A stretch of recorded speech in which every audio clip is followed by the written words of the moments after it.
అమెరికాతో మోదీ గవర్నమెంట్ వాణిజ్య ఒప్పందాన్ని నిరంకుశమైన చక్రాధిపత్యమైన వాణిజ్య ఒప్పందాన్ని చేసుకోవడానికి కారణమేంటో ఈ దేశ ప్రజలకు చెప్పాలని జాతీయ కాంగ్రెస్ అధ్యక్షుడు మల్లికార్జున ఖర్గే ప్రశ్నించడం జరిగింది. అమెరికా అనేక విధాలుగా ఇండియా పైన సుంకాలు విధిస్తూ ఉంటే మనం వాళ్ళ ఎగుమతులకు ₹1 కూడా టారిఫ్లు విధించకుండా ఆహ్వానిస్తున్నాము. అంటే మన డోర్ని ఇండియా తలుపుల్ని ఓపెన్ చేయడం జరిగింది అమెరికా ఎగుమతులకు.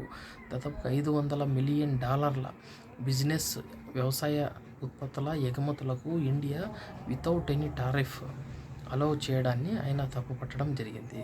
అంతేకాకుండా అమెరికా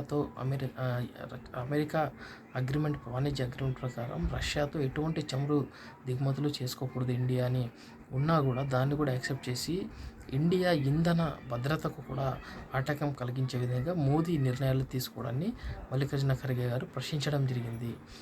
ఇంత ఏకపక్ష నిర్ణయాలకు భారత ప్రభుత్వం ఎందుకు తలొగ్గింది అంటూ కూడా ఆయన తప్పుపట్టడం జరిగింది. ఏదైతే సుంకాలు విధించే అమెరికా నిర్ణయం పైన అక్కడ సుప్రీంకోర్టు తీర్పు వెలువడే వరకు కూడా వెయిట్ చేయకుండా ఎందుకు ఒప్పందం కుదుర్చుకునింది అనేది ఆయన ప్రధానమైన ప్రశ్న.